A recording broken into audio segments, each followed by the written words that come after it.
भारत माता की वंदे वंदे वंदे। हेलो दोस्तों, तो दोस्तों जैसे आप सब जानते हो कि अभी मेरी सीरीज़ चल रही है अमरनाथ यात्रा की। तो पहले मैंने जो है अमरनाथ की यात्रा पहलगाम साइड से पूरी स्टेप बाय स्टेप बिच्छू टॉप से लेके गणेश टॉप और शेषनाग और पंचतरनी से लेके जो 32 किलोमीटर का पूरा ट्रैक है उसको कवर किया हुआ है। तो वीडियो लंबी ना हो इसलिए मैंने स्टेप बाय स्टेप उसमें 10-10 मिनट की वीडियो बनाई हुई है। तो उसी में ये क्या कि हम अभी फाइनली पहुंच चुके थे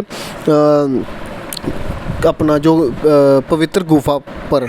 तो अभी पवित्र गुफा पे जो हम पहुंच चुके हैं उसके बाद हमें डाउन होना है बालटाल रास्ते से, ताकि वो दोनों रास्ते मैं कवर कर पाऊं और आप लोगों के साथ शेयर कर पाऊं। तो जैसे कि मैंने पहलगाम की साइड से पूरा रास्ता जो 32 किलोमीटर का वो मैंने पूरा इसमें कवर कर लिया और पिछली वीडियो में। तो अभी जो रास्ता है वो मैं गुफा का थोड़ा सा व्यू आपको बताऊँगा और इस वीडियो में जो बालटाल का रास्ता है उसका पूरा ओवरव्यू आपको बताऊँगा। तो दोस्तों कि जैसे आप अभी जगह आपने अमरनाथ यात्रा में जाना है तो फिर कहाँ से स्टार्ट करनी है, किस तरह से जाना चाहिए और रास्ते में क्या क्या प्रॉब्लम्स आती हैं और उन प्रॉब्लम्स का क्या क्या सल्यूशन है, और ये सारी वीडियो में आज आपको पता चलने वाला है। तो दोस्तों चलिए शुरू करते हैं। तो जैसे कि फाइनली अभी हम पहुंचने वाले हैं गुफा के पास। तो ये गुफा के पास आपको ये बड़े बड़े पहाड़ ऐसे आपको देखने को मिलेंगे बर्फ़ के, जो कि अभी काफ़ी मेल्ट हो चुके हैं लेकिन फिर भी अभी काफ़ी हद तक बचे हुए भी हैं। तो ये है कुछ पवित्र गुफा का आपको जो है कि नज़दीक आ जाती है जब, तो फिर हमारी सारी थकान दूर हो जाती है। तो इसी तरह फिर हम अभी पास में पहुँच चुके हैं। पास में पहुँचने के बाद हमने सोचा कि चलो वीडियो बना लेते हैं, थोड़ा फ़ोटो शूट कर लेते हैं ताकि मेमोरीज रख पाएँ हम, है ना। तो फ़ोन आपको वो अलो नहीं करते हैं ऊपर लेके जाने में। इवन वो सिक्योरिटी वाले जो CRPF वाले हैं वहाँ पे वो आपको वर्बली बोलते हैं लेकिन प्रॉपर जो आपकी चेकिंग वगैरह नहीं करते हैं ऊपर लेके जाने में। तो जब उन्होंने बोला था तो फिर हमने सब जमा करवा दिया था, लेकिन नज़दीक तक जहाँ तक मेरे को हो सका वहाँ तक मैंने जो है इसका आपके सामने ये वीडियोज़ और फोटोज़ मैं आपके सामने पेश कर रहा हूँ। तो फाइनली हम लोग पंचतरनी से चले थे सुबह 5:30 के आसपास और 1.5 घंटे के आसपास हम वहाँ पे पहुँच चुके थे। 7 o'clock के आसपास हम लोग वहाँ पे पहुँच चुके थे और फिर हमने पूरा 1-1.5 घंटा वहाँ पे स्पेंड किया। थोड़ी देर मैंने मेडिटेट किया और उसी तरह फिर क्या कि मेरे को जाना था बालटाल वाले रूट से डाउन होना था। और बालटाल वाला रूट क्योंकि 14 किलोमीटर है तो वो अगर आप जंग हो और आप हेल्थी हो तो फिर आप बालटाल वाले रूट को प्रेफर करें। मेरे को वो वाला रूट ज़्यादा बेटर लगा क्योंकि वो कम है, 14 किलोमीटर पड़ता है, लेकिन जो 32 किलोमीटर का रूट है पहलगाम साइड से उसका एक अलग दिव्य अनुभव है। वो जो रास्ता है वो अलग ही नज़ारों वाला, वादियाँ आएंगी आपको, बहुत अच्छे अच्छे पहाड़ आएंगे, बीच में क्लाउड्स आएंगे और बहुत सारी आइस बर्फ़ पड़ी होगी तो फिर उसके बीच में जो सनसेट देखने का नज़ारा वो अलग है। लेकिन अगर आपको इजीली और कम पैसे में यात्रा करनी है तो फिर आप बालटाल के रास्ते को प्रेफर करो। और अभी मैं इस वीडियो में थोड़ा सा नेटवर्क के बारे में इन्फॉर्मेशन देनी है। मैंने उस टाइम पे मैं वीडियो को थोड़ी देर रोक के नेटवर्क के बारे में इन्फॉर्मेशन दूंगा, जो कि नेटवर्क का इसमें मैंने बताया था कि पिछली वीडियो में भी कि जो पवित्र गुफा के पास है वो एयरटेल का 5G वहाँ पर सपोर्ट करता है। लेकिन अगर पहलगाम साइड से जाओगे आप तो आपको पूरे रास्ते में जो है ये जो जियो है वो काम करेगा। बीच में थोड़ा सा नेटवर्क ब्रेक होता है क्योंकि आपको पता है कि 32 किलोमीटर है, फिर वो बीच में थोड़ा सा रास्ता आता है शेषनाग से आगे जहाँ पे वो वन साइड हो जाता है, मतलब कि बहुत कम आवाज़ आती है। बेल तो जाएगी लेकिन आवाज़ नहीं आती। लेकिन एयरटेल का रास्ते में बहुत कम काम करता है पहलगाम साइड से। लेकिन अगर आप बालटाल साइड से जाते हो तो बालटाल साइड से पूरा कनेक्टिविटी है एयरटेल की भी और जियो की, दोनों की है। तो इसी तरह ये था कुछ नज़ारा और हम अभी गुफा के दर्शन कर रहे हैं और जितना मेरे से हो पा रहा है मैं उतनी वीडियो बना रहा हूँ आप लोगों के लिए। तो गाइस इस टाइम मैं हूँ अमरनाथ गुफा के सामने, यहाँ पे एयरटेल का 5G चलता है। मैं अभी ऑनलाइन कॉल भी किया, वीडियो कॉल 5G प्रॉपर चलता है। लेकिन रास्ते में पूरे रास्ते में जो है जियो है वो सफिशिएंट है, जियो चलता है हर जगह और ये वाला नहीं चलता है, ठीक है। एयरटेल सिर्फ यहाँ पे चलता है शेषनाग में थोड़ा बहुत, वो भी प्रॉपर नहीं, लेकिन बाकी यहाँ पे पूरा प्रॉपर चलता है एयरटेल। तो अगर आपको यहाँ पे आना तो जियो की सिम लेके आना, वो हर जगह चलती है प्रॉपर। मैंने जियो की सिम बोल तो दी, लेकिन आपको पता होगा कि जो हमारे अदर स्टेट की सिम है वो प्रीपेड नहीं चलती है, पोस्टपेड चलती है। अगर आपके पास तो सिम नहीं है तो फिर आप लखनपुर में इंटर होते ही वहाँ पे एक यात्री करके सिम मिलती है, जो कि ऑन द स्पॉट आपको 10 मिनट में एक्टिवेट करके दे देंगे और वो आप वहाँ पे अपने साथ लेके आ सकते हो। और इसी तरह बात कर लूँ मैं नहाने की वहाँ पे, क्योंकि लोग क्या करते हैं कि पंचतरनी में नहाना शुरू कर देते हैं। वहाँ पे गर्म पानी 100 रुपीज़ की बकेट मिलती है, तो वहाँ पे भी आप नहा सकते हो। फिर आपको 6 किलोमीटर चलना, तो फिर आप स्वेटिंग भी आपको होगी अगर नॉर्मल डेज़ में आते हो। पर अगर आप थोड़ा सा वो कर सकते हो, क्या बोलते हैं, थोड़ा सर्दी झेल सकते हो, तो फिर आपको यहाँ पे भी रिवर साथ में जाती है, तो यहाँ पे भी नहाने की सुविधा बोले तो मतलब कि वो पर्टिकुलर कुछ ऐसा नहीं कि वॉशरूम बने हुए हैं, लेकिन आप यहाँ पे नहा सकते हो। ये पानी बिल्कुल आपको चिल्ड मिलेगा, लेकिन आप अपने आप को जैसे स्वच्छ करते हैं तो यहाँ पे नहा के आप गुफा के अच्छे से दर्शन कर सकते हो, शिवलिंग वगैरह के, है ना। तो इस टाइम पे जब हम पहुँचे थे तो शिवलिंग बहुत छोटे बचे हुए थे, काफ़ी जो है मेल्ट हो चुके थे। तो तीनों शिवलिंगों के हमारे दर्शन हुए, और जो वहाँ पे कबूतर है वहाँ उसके भी हमें दर्शन का मौका मिला। लेकिन सौभाग्य से वो हमें मिल गए, लेकिन मोस्ट प्रोबेबली दुनिया को नहीं मिलते हैं। तो हम गए थे जुलाई की 18 तारीख को हमने स्टार्ट किया था जर्नी, और 19 या 20 को हम लोग ऊपर पहुँचे थे वहाँ पे। तो 20 जुलाई के आसपास हमें जो है जो कबूतर हैं वो देखने को मिल गए। तो इसी तरह हम लोगों ने अभी कर ली है फाइनल दर्शन, और दर्शन के बाद अभी जाने की तैयारी कर चुके हैं। अभी एक बात मैं और बता दूं, जो हमें प्रॉब्लम्स आई थी, हमारे साथ थे 2 चाचा जी और मामा जी। तो उनसे क्या गलती हो चुका था कि उन्होंने जो घोड़ा किया था, वो घोड़े का उन्होंने ना तो मोबाइल नंबर लिया घोड़े वाले का, और ना ही उन्होंने एक कार्ड होता है, तो जब भी आप कभी घोड़ा करें तो उनका कार्ड पक्का अपने पास रखें, ताकि अगर वो कोई प्रॉब्लम करते हैं या कुछ आपको तंग करते हैं तो फिर आप उनकी कंप्लेन भी कर सकें। अगर कार्ड नहीं भी लेना तो फ़ोटो भी खींच लें, तब भी ओके है। तो और नहीं तो उनका मोबाइल नंबर लें, ताकि उससे उनको ट्रैक करना इजी रहता है। तो इन्होंने दोनों ने नहीं लिए थे, तो वहाँ पे आपको पता कि क्राउड कितना ज़्यादा होता है। तो वो तो चलो अनएजुकेटेड है, उन्होंने बोला होगा कि हम आपको यहीं पे मिलेंगे, तो मतलब कि इतना ज़्यादा क्राउड था, तो यहीं पे तो लाखों बंदे, वहाँ पे तो हज़ारों के हिसाब से बंदे थे, तो उनको बीच में फाइंड आउट करना मुश्किल पड़ रहा था। तो फिर चलो कैसे न कैसे ढूंढते में 1 घंटा हमारा वेस्ट हुआ, और वही 1 घंटा अगर हम सफ़र करते तो थोड़ा जल्दी पहुंच जाते। तो इसी तरह फिर उनको ढूंढने में थोड़ी दिक्कत हुई। तो जब भी आप कभी घोड़ा करेंगे तो आप उस हिसाब से उनका या तो कार्ड रखना, या तो फिर उनका मोबाइल नंबर पक्का लेना। तो ये कुछ रास्ता है जो कि पहलगाम रास्ते की साइड से आता है। तो मैंने अभी स्टार्ट कर दी है जनरल बालटाल की साइड से जाना। तो जो नज़दीक रास्ता आपको दिख रहा है ये वाला, ये रास्ता बालटाल को जाता है गुफा से। तो गुफा से आपको आधा किलोमीटर 1 किलोमीटर पहुँच के आपको ऐसी दिव्य अनुभव मिलेंगे, जहाँ पे पूरा आइस का पहाड़ होगा, और नीचे से पानी मेल्ट होकर और पानी यहाँ से नीचे से जाता है। तो यहाँ से नीचे आएगा ये पानी। तो आपको जब मैंने अंदर जाके देखा, तो मैं बता रहा हूँ कि एसी से भी मैं बोल रहा हूँ कि 10 गुना ज़्यादा चिल्ड हवा वहाँ से आ रही थी अंदर ना। तो ये एक अपने आप में अलग अनुभव था मेरा। तो रास्ते में कुछ मिलेंगे आपको ऐसे अच्छे जो है कि सीनरीज़ और ये फ्लावर जो है कि मिलेंगे बरसातों के दिनों में। और उसके बाद जब यात्रा ख़त्म हो जाती है अगस्त सितंबर अक्टूबर में, तो ये सब फ्लावर का तो नज़ारा ही कुछ अलग रहता है।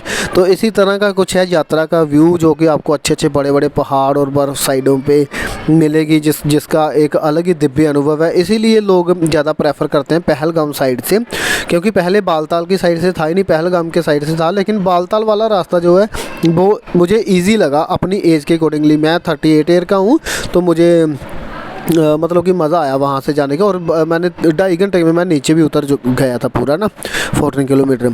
तो ये था, ऐसे कुछ आपको झरने रास्ते में मिलते रहेंगे। ये तो बहुत छोटा है, आपको मैं आगे दिखाऊंगा बहुत ही बड़ा झरना, जो कि सिक्योरिटी वालों ने काफ़ी उसको कवर किया हुआ है और सेफ्टी का बहुत ध्यान रखा हुआ है हम लोगों की। तो I would like to thanks those guys कि यार वो जो अपनी लाइफ को सेक्रीफाइस करके हमारे लिए वहाँ पे ड्यूटीज़ पे तैनात है और हम लोगों की सेवा के लिए और हम लोगों को सुरक्षा प्रदान करते हैं। तो इसके लिए थैंक यू सो मच।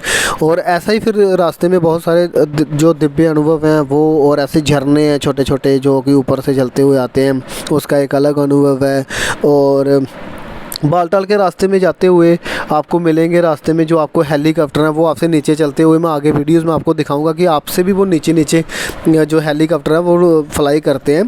तो बस आप मेरे साथ बने रहिए इस वीडियो में और देखते रहिए दिव्य दिव्य अनुभव। तो इसी तरह अभी हम पहुंच चुके हैं मिड ऑफ नहीं, जहां से 3 किलोमीटर के आसपास हम अभी गुफा से पहुंच चुके हैं। वहां पे आपको मिलेगा ये काली माता जी का मंदिर बोलो आप, जहाँ तो फिर ये मूर्ति बोलते हैं।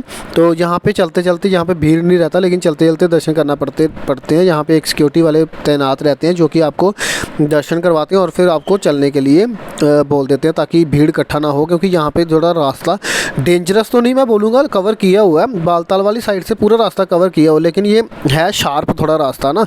तो इसी तरह देखेंगे आपकी जो पहलगाम की साइड से रास्ता आता है वो, उसका भी मैं बीच में आपको अनुभव करवाता रहूँगा कि देखिए ये कहाँ से, वो जो छोटा रास्ता दिख रहा है ना आपको, ये पूरा रास्ता पहलगाम की साइड से आता है, और ये जो नज़दीक वाला रास्ता जिस पे अभी हम चल रहे हैं वो रास्ता बालटाल की साइड का है। तो दोस्तों जब भी आप आओगे, मैंने अपनी पिछली वीडियोस में पूरा कवर किया हुआ है कि जब भी आप आते हो तो आते ही आप जब लखनपुर में से क्रॉस करते हो तो लखनपुर में आप अपना जो RFI कार्ड है वो वहाँ से बनवा लें। तो कार्ड आपका सिर्फ वहाँ पे एंट्री पे देखा जाएगा जब आपको पहलगाम जहाँ बालताल से छोड़ा जाता है जत्थे को, तो वहाँ से सिर्फ आपको कार्ड देखने को मिलेगा। आगे कहीं भी कार्ड की ज़रूरत नहीं है, फिर आप बीच में भी रख सकते हो। हमने तो ऐसे ही गले में लटका रखा था, इवन मेरे को पहले ही पता था, मैंने रास्ते में तो नहीं लटकाया, लेकिन गुफा में मैंने सोचा शायद गुफा में पूछेंगे, लेकिन गुफा में भी उन्होंने पूछा नहीं। तो इसी तरह रास्ते में आपको प्रसाद की जो है कि ये रेडियाँ मिलती रहेंगी, और ये लोग बोलेंगे कि आपको आगे पीछे कहीं मिलेगा नहीं प्रसाद, आप यहीं से लेके जाओ, पर ऐसा कुछ नहीं है, हर जगह से आपको प्रसाद मिल जाएगा। तो ये जो मैं हेली का बारे में बता रहा था कि आपके नीचे फ्लाई करेंगे हेली, तो इसी तरह आपके नीचे नीचे हेली फ्लाई करते हैं। तो अभी मैं शूट कर रहा हूँ मोबाइल से, इसलिए जो पीछे की बैकग्राउंड है वो इतना मैं आपको मतलब कि जैसे आँखों से अनुभव करते हैं वो मैं उतना नहीं मुझे लग रहा है ये वीडियोस में प्रैक्टिकली इतना हो पा रहा है जितना कि आँखों से देखने में ये नज़ारा आता है। तो इसी तरह आपके आसपास से हेली जो गुजरते रहेंगे। हेली का किराया जो है बालटाल के रास्ते से 250 रुपये है और 4800 है पहलगाम के रास्ते से, और इसी तरह वापसी में भी 250 और 4800, वन साइड का 250 रुपये और 4800 रुपये है, ठीक है। तो घोड़ा करने से ज़्यादा अच्छा है कि आप हेली को कर लें, मैं ज़्यादा प्रेफर करता हूँ, क्योंकि एक तो आप जानवर को तंग नहीं कर रहे और दूसरा ये है कि आप पंचतरनी में उतरोगे। ये देखिए आप नीचे से हेली जा रहा है ना, तो इसी के बारे में मैं बता रहा था आपको कि हमारे से बहुत ज़्यादा नीचे से हेली जो है कि फ्लाई करते हैं और हम लोग बहुत टॉप पे होते हैं। तो आप इमेजिन करके देख लो कि कितनी चढ़ाई चढ़ना पड़ेगी आपको, तो फिर आप ऊपर जाके मतलब कि जो पवित्र गुफा के दर्शन कर पाओगे। तो जो हेलीकॉप्टर के बारे में बात कर रहा था, हेलीकॉप्टर वो रुकते हैं पंचतरनी में आके। पहले पवित्र गुफा के पास रुकते थे हेलीकॉप्टर, लेकिन जो शिवलिंग मेल्ट होने की वजह से गवर्नमेंट ने क्या किया अभी कि पंचतरनी में जो वो है रुकने के लिए बोला हुआ है। तो इसी तरह बात कर लूँ मैं कुछ ये खीरे वाले भैया की, तो ये छोटा खीरा 25 रुपये में और बड़ा खीरा जो है 35 रुपये में, और जो सबसे बड़ा खीरा है वो आपको 55 रुपीज़ में देते हैं। तो अगर आप ये लोकल खीरा खाना पसंद करते हो जाते रास्ते में, वैसे तो सारी चीज़ें फ्री मिलती हैं, अगर नहीं भी खाना तो सब वहाँ पर भी मिलता है। तो अगर आपको पेट भी खाना तो इन लोगों से खा सकते हो। तो पंचतरनी में मैं बात कर रहा था हेली की, वहाँ रुकते हैं और फिर वहाँ से आपको 6 किलोमीटर जो पवित्र गुफा पड़ती है, तो वहाँ तक आने के लिए अगर आप तो बिल्कुल ही नहीं सफ़र कर सकते, फिर आप वहाँ पे घोड़ा या पालकी कर सकते हो। लेकिन अगर आप 6 किलोमीटर कर सकते हो तो एक ज़्यादा स्टार्टिंग में जो चढ़ाई है वो ज़्यादा है, 2-3 किलोमीटर, फिर बाकी पैरेलल ही आपको 3 किलोमीटर पैरेलल ही है इसकी चढ़ाई ना। तो इजीली आप इतनी यात्रा तो हमें करनी चाहिए मेरे हिसाब से, अगर आप थोड़ा चल फिर लेते हो। तो अगर आप ज़्यादा ही बुज़ुर्ग हो या फिर आपको हेल्थ की कोई प्रॉब्लम है तो फिर आप मतलब कि वो कर सकते हो घोड़ा और पालकी अपनी सुविधा के अकॉर्डिंगली। तो इसी तरह ये रास्ता है छोटा छोटा। जो मैं आपको झरने की बात बता रहा था वो ये झरना है जो कि सबसे हाईएस्ट झरना है यहाँ बालटाल रास्ते में आता है। जो इसकी हाइट बहुत ही ज़्यादा है, पर इसको सेफ्टी की ध्यान रखते हुए यहाँ से, क्योंकि पत्थर भी इसके साथ स्लाइड करके आ सकते हैं, तो इसीलिए इन्होंने वहाँ पे कवर किया, क्योंकि ज़्यादातर लोग फिर सेल्फी के चक्कर में रहते हैं और ज़्यादा जहाँ पे क्राउड करते हैं। तो रास्ता जैसे कि आप देख पा रहे हो कि 1-2 ही जनों का रास्ता ईज़िली चल पाने का है, तो एक बंदा आने का एक जाने का। तो इसलिए यहाँ से फटाफट आप जो फ़ोटो खींचनी है, वीडियो बनानी है, इस तरह जैसे मैंने बनाई है, तो वो बना के आप निकल सकते हो। तो आप देख सकते हो कि ये झरना कितना मतलब कि हाइट से निकला हुआ है और कितना डाउन तक जाता है। तो इसी तरह फिर हमने थोड़ा बहुत वहाँ पे किया फ़ोटोशूट और क्या बोलते हैं बालटाल के रास्ते में हम अभी हाफ़ ऑफ द वे तो नहीं मैं बोलूँगा, लेकिन 4-4.5 किलोमीटर हम लोग नीचे आ चुके हैं। तो मेरे को पहुंचना था 1:30 बजे के पहले, क्योंकि 2 से लेकर 2:30 बजे से पहले अगर आप पहुंचते हो तो फिर आपको श्रीनगर के रास्ते पे बहुत सिविल गाड़ी को छोड़ते हैं, नहीं तो नहीं छोड़ते, फिर आपको वहाँ पे बालटाल बेस कैंप में रुकना पड़ेगा। तो इसलिए अभी मैं पहलगाँव में और शेषनाग में और पंचतरनी में रुक के काफ़ी बोर हो चुका था टेंटों में। तो मैंने सोचा था कि आज मैं निकलूँगा किसी न किसी तरह श्रीनगर में जाऊंगा, नहीं तो पहलगाँव जाऊंगा। तो मैंने पॉसिबिलिटी ये थी कि मैं पहलगाँव के लिए निकलूं, लेकिन मेरे को पहलगाँव के लिए डायरेक्ट गाड़ी वहाँ पे मिली नहीं, तो मेरे को श्रीनगर के लिए गाड़ी मिली। तो फिर मैंने सोचा चलो श्रीनगर से जाके पहलगाँव की लूँगा। तो पर श्रीनगर में जाके फिर मैंने पता किया तो वो बोलते कि अभी जो भैया लोग थे पहलगाँव में रुके हुए, वो बोलते कि वहीं रुक ले यार, जब हम सुबह आएँगे तो फिर आप हमें रास्ते में मिल लेना। तो इसी तरह हमारी फिर प्लानिंग बनी थी, तो इसलिए मैं बालटाल के रास्ते से नीचे उतर गया था, क्योंकि गाड़ी पार्क की हुई थी, हमने अपनी गाड़ी लेके गए थे तो उसको पार्क किया था हमने पहलगाँव में। तो फिर पहलगाँव की तरफ से जाना पड़ा, जो हमारे बुजुर्ग लोग हैं उनको भी हमने उस साइड से कर दिया घोड़ा। तो अभी घोड़े से जाने से पहले मतलब क्योंकि वो 32 किलोमीटर पड़ता है, तो तब भी क्योंकि घोड़ा भी कोई भाग के तो जाता नहीं, पैदल ही जाता है। तो अगर आप हेल्थी हो तो आप अगर किसी अपने बुजुर्ग को जहाँ जिसको हेल्थ की प्रॉब्लम है उनको घोड़ा करके देते हो तो तब भी आप घोड़े के बराबर पहुँच सकते हो। थोड़ा 100-200 मीटर का फ़र्क पड़ेगा बस, हार्डली इससे ज़्यादा फ़र्क नहीं पड़ता। अगर पंचतरनी से हमने घोड़ा करके दिया था तो घोड़े वालों से पहले मैं पहुँच चुका था वहाँ पर, क्योंकि जो रास्ता चलने में है वो ईजी है, और जो घोड़े वाला रास्ता वो थोड़ा सा मतलब कि घोड़े ज़्यादा होते हैं ना, इसलिए वो फिर स्लो मतलब कि अपने टाइम के अकॉर्डिंगली आते हैं। तो जो बालटाल का रास्ता है वो घोड़े वाला जो आपको 6 किलोमीटर आना पड़ता है, फिर घोड़े वाला रास्ता अलग से निकाल दिया उन्होंने, और जो पैदल यात्रा वाला रास्ता वो अलग से। तो इसी तरह ये है सेकंड गुफा, जो कि मैं आपको बताऊंगा कि जो पिछले लास्ट टाइम भी मैंने आपको बताया कि गुफा के नीचे से इतनी ठंडी हवा आती है कि AC से भी 4 गुना ज़्यादा जो है यहाँ पर ठंडी हवा आती है।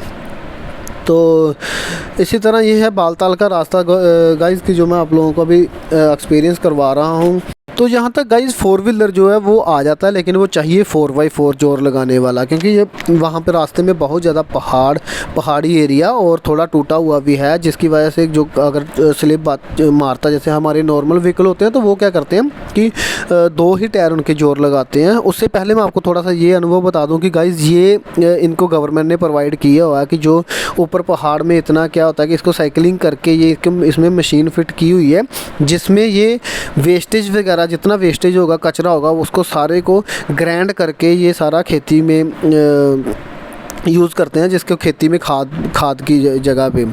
तो इसलिए मेरे को अच्छा लगा ये, मैंने बोला चलो यार बताता हूँ कि इनको गवर्नमेंट ने सपोर्ट भी किया हुआ, और इतनी हाइट पे अगर ये चीज़ इनको पॉसिबल करवाई है, जितना भी आसपास का कचरा है वो सारा इसमें ग्राइंड करके, तो सारा ग्राइंड करके इनको डालना रहता है अपनी खेती में, जिससे कि खेती मतलब कि ऑर्गेनिक भी होती है, और जो हमारे साइड जैसे हम लोग जो खाद का प्रयोग करते हैं वो बहुत ही अनहेल्थी वे है यार वो चीज़ को मैं गवर्नमेंट को भी रिक्वेस्ट करूँगा कि उस पर थोड़ी सी पाबंदी लगाने की कोशिश करें।